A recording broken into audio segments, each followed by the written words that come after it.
tough act to follow, 2 days of AI, and now what are you going to learn from us? But we'll see what we can do. All right, so Daphne, you want to introduce yourself? Sure. Hi everyone, I'm Daphne. I do marketing for Russell and Alexander, Collaborative Family Lawyers, based out of Toronto, Ontario. And I'm Russell. I've been a lawyer for about 25 years. We do divorces and help families who are going through separation and divorce. That's our main focus. So Daphne and I were coming in from the airport. We asked ChatGPT for an icebreaker. This is what it came up with. Marketer said we needed a wild campaign for our Canadian law firm. So now we have a beaver answering our FAQs. It's ChatGPT, not me. You did find it quite funny. So, should I answer how many are marketers in here? All right, and then we have law. Okay, what do you do in legal? Personal injury. Personal injury, okay. Both? And anything else? Okay. No? So law and community marketers. Okay, so this is a great example of what I want to talk about. Everybody knows the story of the Swiss Army knife, and I actually got one. Sent to me. Let's see if I can get it out of my pocket. So it was designed by the Swiss in 1880 to do two things: to help the soldiers open cans of food, and also to give them a screwdriver to clean their weapons so they can fight the next day.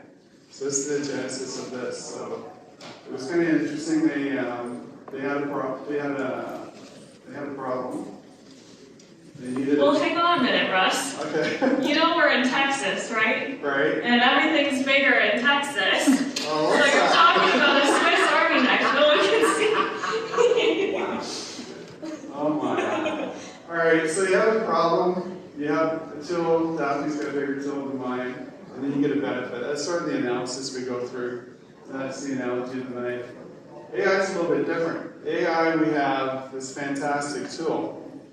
Now we got to decide what problems can it solve for us and our businesses and our clients, and what are the benefits are going to be. So that's where we get this knife from Daphne. This is sort of like the Swiss Army knife of AI. You've got all these tools.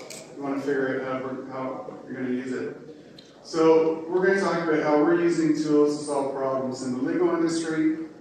We're going to talk about three things today: clients, marketers, and legal professionals. The marketer is going to be the majority of our presentation. But I thought this would be a good way to go through it in terms of understanding the client's journey, whether it's somebody going through divorce or whether you're representing a law firm and you're selling the marketing services. Gives you a sense as to how we're doing it and giving you real life examples of what we're doing. And then maybe you can take something away from that. So we're going to talk about clients first. Lawyers' clients have many pain problems. Anybody been here through a divorce, or family or friends who've been through a divorce? It can be kind of a crappy process to go through. Some of the major pain points are delay, costs. Everybody's complaining it costs too much, it takes too long to get a court hearing. Finding information, questions, communication, uncertainty. Clients feel overwhelmed, and it's hard to manage their expectations as professionals. And I'm sure personal injury clients go through the same set of pain points. So the problem: client needs to find information and do research. So we're using ChatGPT and Eli to do blogs, videos, and FAQs. They can come to our website, go to our blogs, kick the tires, get some information, and we're relying on AI to do that. Daphne's going to give you some great examples on how we actually do that. Clients need to find information about law firms and their services. So we use chatbots. People can get information late at night, find out about our services. They need to find a good lawyer. So recommendations from friends, colleagues, social proof. Most of us go to reviews before making a purchase. For example, the Army knife had 700 reviews that I looked at. So you have social proof and testimonials. We're using AI to cover off that pain point for clients. Telling your story effectively to an industry that uses strange language or terms. Sometimes they say lawyers speak the king's English. We'll say we're going to equalize family property. That's just a fancy way of saying we're going to share your property. But for the layperson without legal training, they may not know the language to use when trying to tell their story, so we use form fills. And we make it really easy for the client to tell the story. That ties into the AI that we incorporate when we take other steps on their behalf, because we already have background information. Getting an appointment with a lawyer, I've heard it can take weeks. It's a pain in the ass scheduling. Lots of calendars that you can use. We use Outlook. Lots of other tools to get your appointment. So here's where the fun stuff comes in. Marketing. I'm going to give Daphne the clicker. Thank you. And hide the knife. So my Swiss Army knife is pink, not because I'm girly, but because when I went to Switzerland when I was a kid, they actually gave me a little Swiss Army knife with my name on it. It was hot pink. So that's just kind of a tribute to that. I didn't know that story. There you go. So one problem marketers have is with image generation. Stock photos are just not very relatable. They're overused. So our solution to that is Midjourney, where the possibilities are endless. You can make some really realistic looking stock photos, tailor them to your needs. And my tip would be learning the right prompts. There's tons of resources on how to find the right prompts. You can put in what kind of camera to use, and you can be really creative with it. So this is one of the creative things that we did. Justin Trudeau just got, recently was separated and is getting divorced. He's our Prime Minister, by the way. And so we used Midjourney to come up with some photos of him and his wife or another woman, or and then we used it for our blog photo. So it's a way to kind of get around having to pay a lot of money for a picture of a celebrity. One tip for this would be putting in like paparazzi shot in your prompt to get kind of a candid, more realistic looking photo. This is just another cool one that we got from Midjourney as well, that we used on our blog. This is another use of Midjourney again. So Russ mentioned our chatbot, which we have through HubSpot on our website. This is actually someone we've created with Midjourney, and I decided to call her Aubrey the Avatar, so that our team can remember who Aubrey is when the client says, "Oh, I was talking to Aubrey," and da-da-da, that's who that is. And so we added her photo to our web chat in the corner here to make it more personal, and the new conversations actually doubled since doing that. Another problem marketers often have is video creation. So if you're in the industry, you do any content creation, you know a lot goes in behind the scenes. You know it takes a lot of time to prepare everything, to write the script, put it on the teleprompter, take multiple takes when people mess up, do the editing, review it, da-da-da, it goes on and on. So this is kind of an evolution of our film creation over time. So about a decade ago now, I'd say, they had a camera crew come into the law firm, do the videos, which is an expense. You can see all the scripts on the teleprompter on the tripod there. Pretty terrible. We did takes. We had multiple camera angles with the DSLR. We then did some Zoom recordings for podcasts and stuff. It was popular during the pandemic. And then we got a gimbal, which is like a Steadicam. It's this really cool tool if you don't know. And we shot with that a lot outside, did some walking shots. Then we got a meeting owl as well. And then moving on, so now we shoot with an iPhone, and we also have another solution. So rather than having to shoot with a subject, we are using this tool called Eli. I don't know if that's how you pronounce it, but that's my favorite way to pronounce it. And it basically cuts all that time down into a fraction. So a few minutes of filming with your subject turns into a lifetime of content. So I'll kind of explain what this is. So it's basically an avatar of a real person. So you can film with this real person. It clones their voice and it clones their visual appearance and turns them into an avatar. So when you're filming in the future, filming with this person, there's actually no prep, just preparing things on your end digitally. And there's absolutely no setup, which is great. And I'm going to show you our avatar now.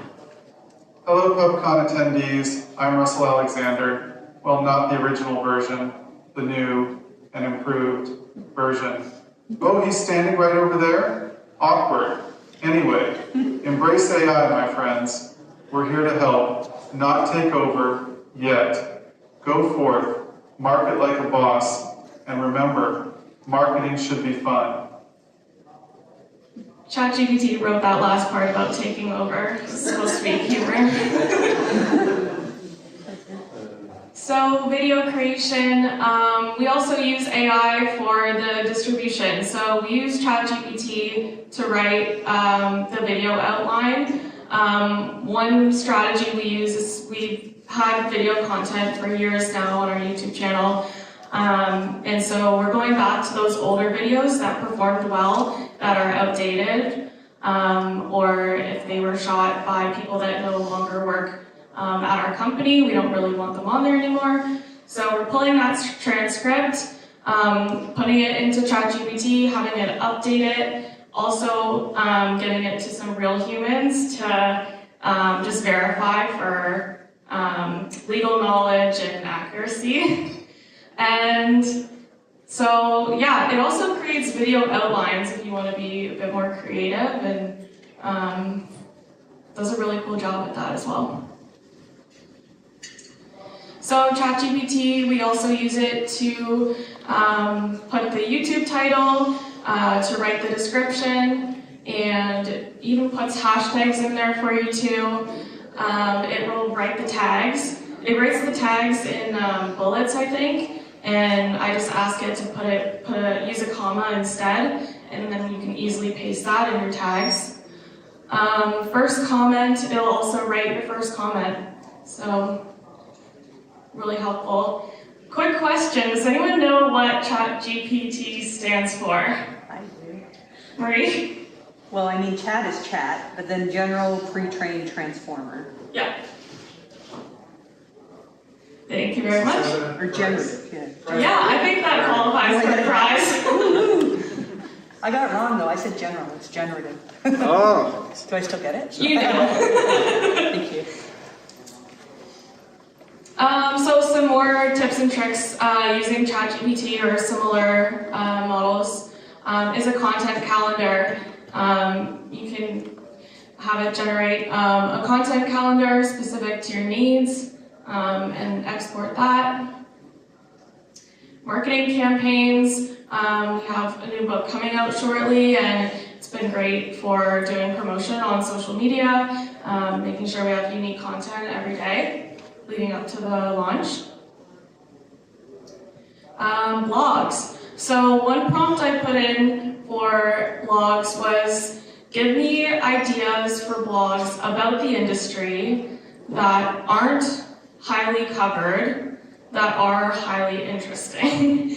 And so it gave us 10 different ideas, and I said, write the blog for each one, and it did. And again, we have humans, articling students review it, and then we post it on our blog after going through and optimizing everything as well.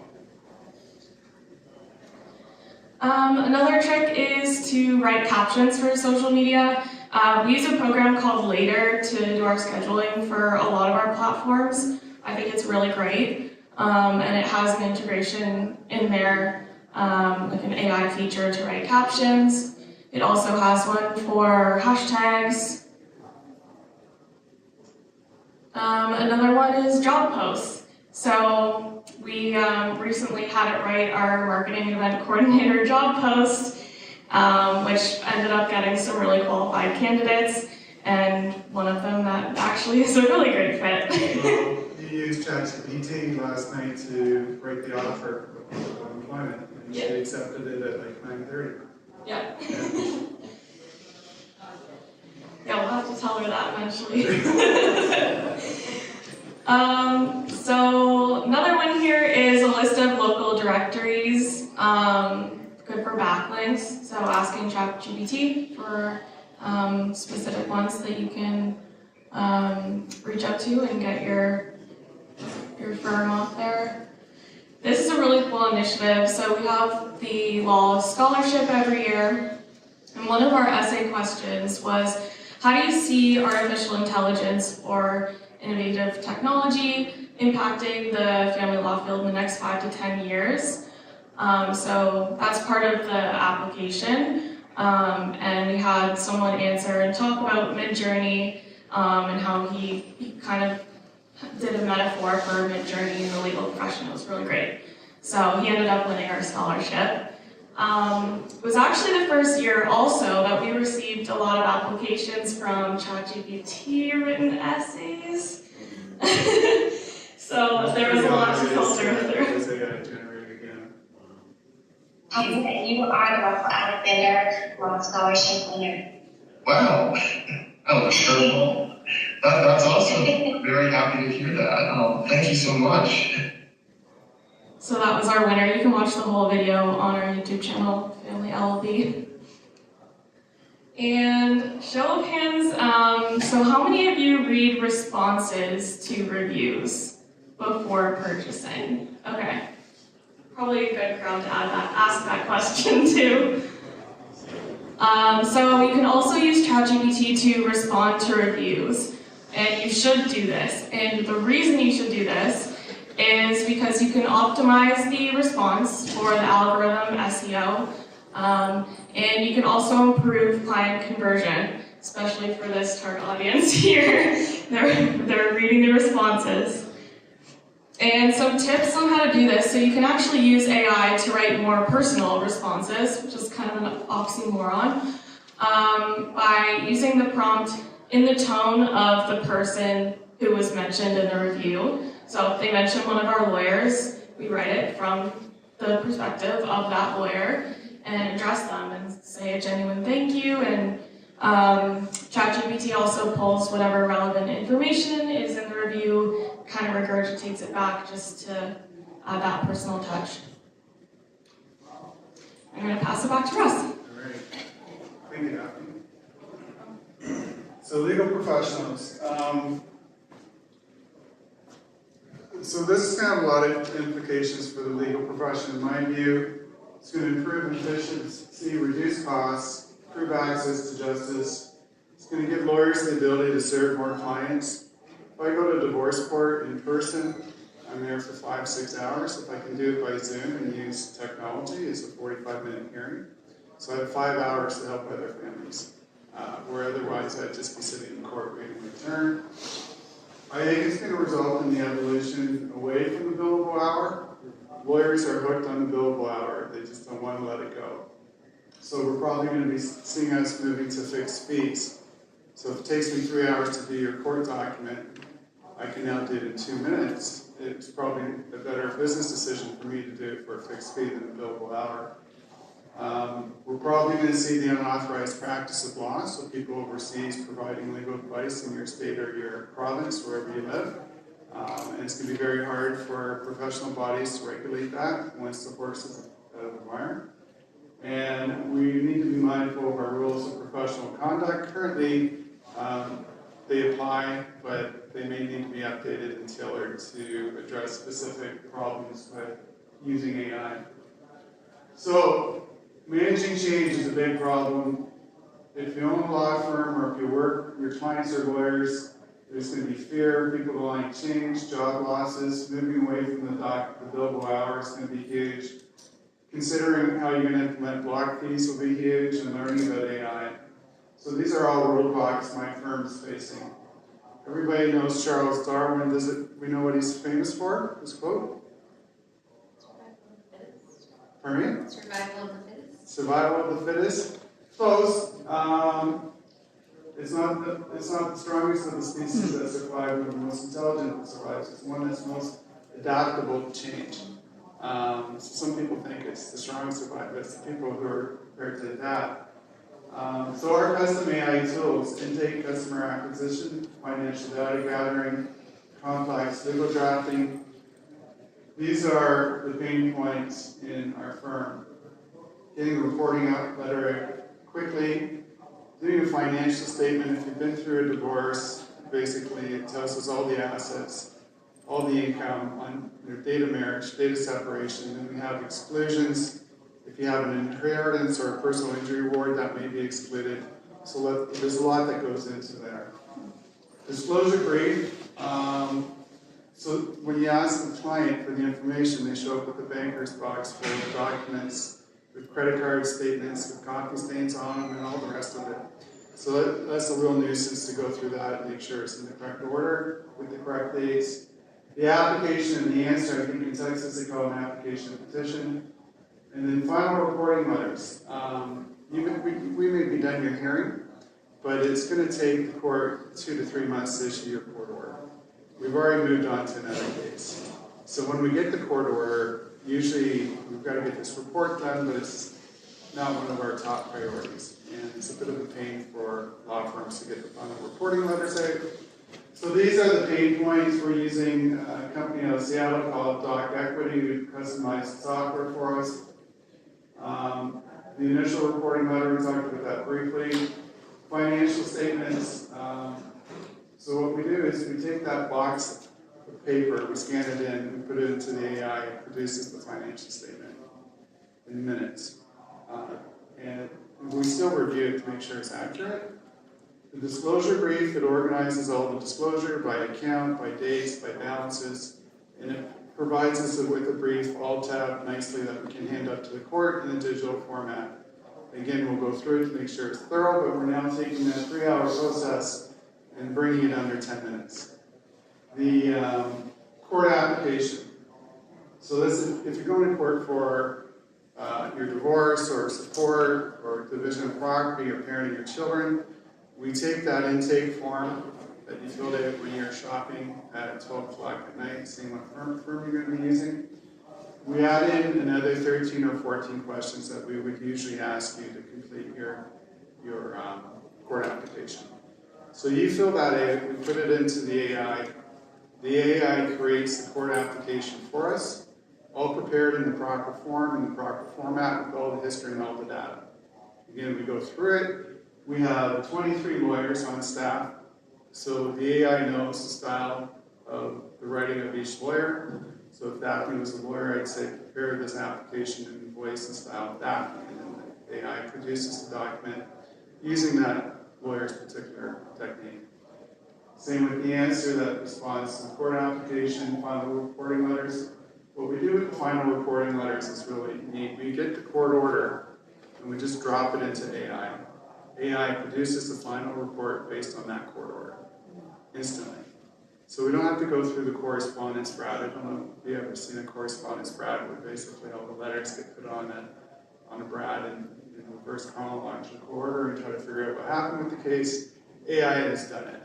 And there may be a couple loose ends that we put in if we need to divide a pension, or if there's a limitation period, or if there's some legacy planning, we'll include that. That's not part of the court order.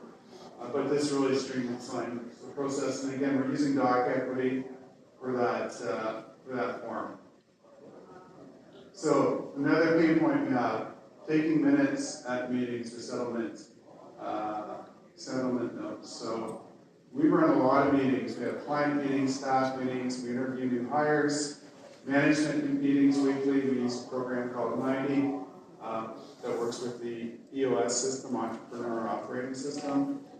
Collaborative practice meetings where we have everybody together discussing settlement. We do town halls, webinars, and press conferences. We use Read and Fireflies to If you're on a Zoom call, it just looks like another Zoom box, but it keeps track of everything that goes on in the meeting. And then it sends you a report that looks like this. It sends you a summary. It breaks down the meeting by chapters. It gives you action items, so if people are supposed to take certain steps in that meeting, it'll list that out. It'll give you the readability score, the engagement score, the sentiment that was happening at the meeting. You can do a deep dive, you can have a trailer, you can have highlights of the recording. But it also rates participant engagement and charisma and sentiment and bias, all coming from AI based on whatever is happening at that particular meeting you're attending. So for the executive team in my firm, this is great. If somebody's on vacation, they get a summary of what the meeting that they missed, they can catch up and be up to speed for the next week's meeting. Really effective tool. Lots of potential. I think that we do virtual events every 2 weeks where we do live educational seminars by Zoom. We use Zoom, YouTube, Canada, search response to help us organize the information, to do the outlines, to do FAQs or seed questions for the presentation. And then once we get that, we can remarket it 7-8 times and send it through the funnel.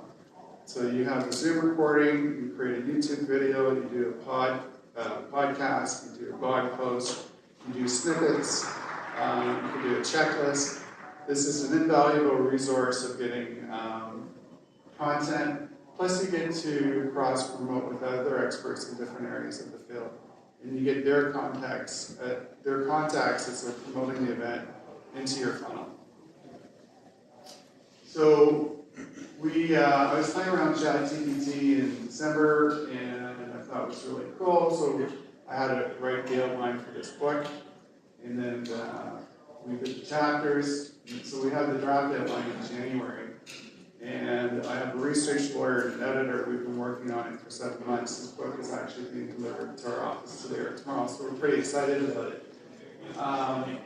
So this is another thing to talk about, right? Another thing to market, another way to be top of mind for your clients is to produce these books. This is our 4th book that we produced, and it's a really effective marketing technique, and it helps establish your clients or your firm as a leader in this particular area.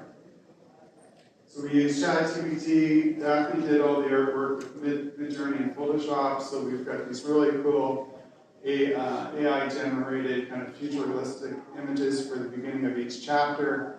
We use AI to get interesting stats about the development of AI, and we sprinkle that throughout. So it was a lot of fun to be kind of creative in terms of what we came up with. Daphne did this cover using AI as well. And didn't quite fit, so she did what tool did you use to stretch it out a bit? Photoshop Beta. Yeah. So you can use other programs with the AI just to make it fit whatever your particular need is. So tips and traps. What do we got here?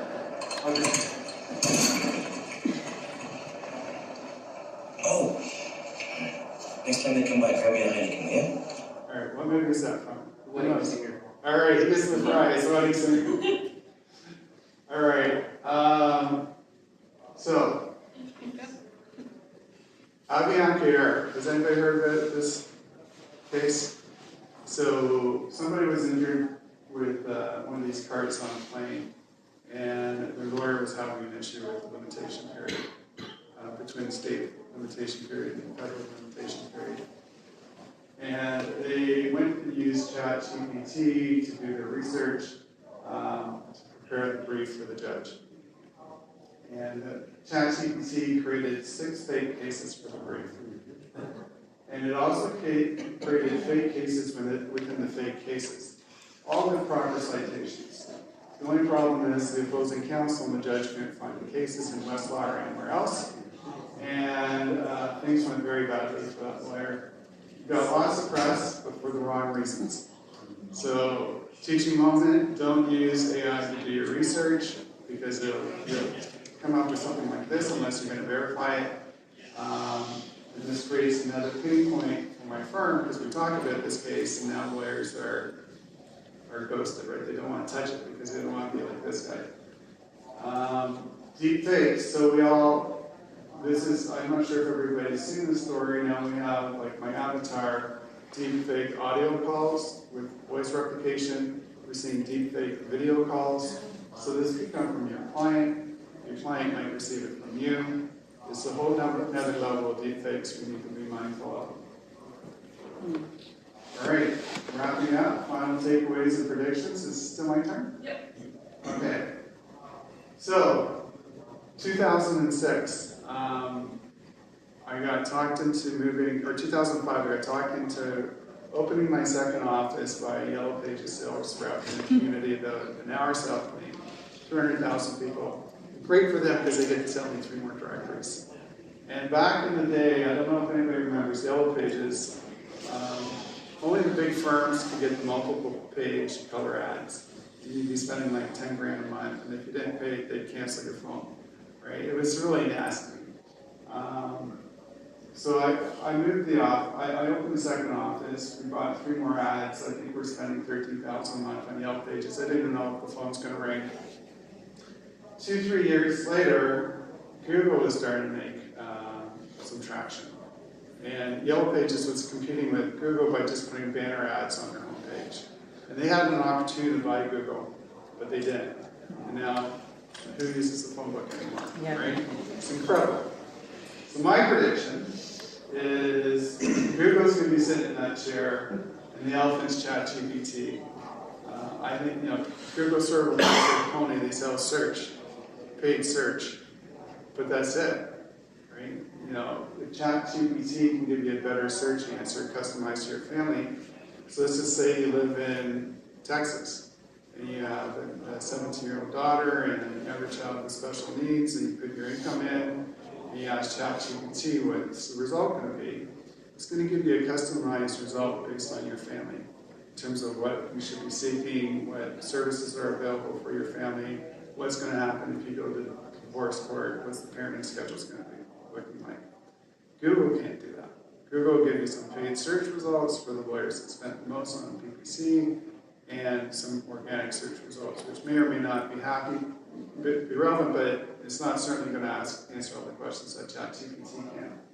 So I think this is where we're at right now. My opinion is Google's in a lot of trouble, and I don't know if they're going to be able to catch up. But it reminded me of the Yellow Pages when Google was starting off, and everybody at the Yellow Pages thought they had the market cornered, and there's no way this Google thing is going to change people using the phone twice, but they did. I think this one's yours. Yeah, thanks. So some of my wild predictions. Social media influencers are really big, obviously. And so one of my predictions is that there will be AI influencers created with avatars with their own voice. They're completely AI, and they have a huge following and emotional attachment. Stock video generated by AI would be super cool. I don't know if anyone knows this is already a thing. It kind of is, yeah. Any tools you can recommend? Google. Google, okay. Google Ads, you can, it started about a month ago. Okay, really cool. I'll have to look into that. AI film directors. So there's a tool called Orson, and it's basically a film director that's AI. So it was trained on psychology and how to ask certain questions when interviewing someone to get a certain kind of response. They put the footage together and make a video. So my prediction would be for AI therapists. Love and relationships. I think people are going to start falling in love with AI if they haven't already. It's definitely kind of her, yes. Or, yeah. So let's go into the real world, and if you fall in love with AI, maybe you'll get divorced with it too. It's good for us, right? It's great. So this takes us back to the original idea. You got a problem. What tool are you going to use? What's the benefit going to be? So that's an effective way to think about it. I think AI's got all the tools. You just got to want to understand how you can implement it for your clients or for your firm or your business. And that's around. Thank you guys.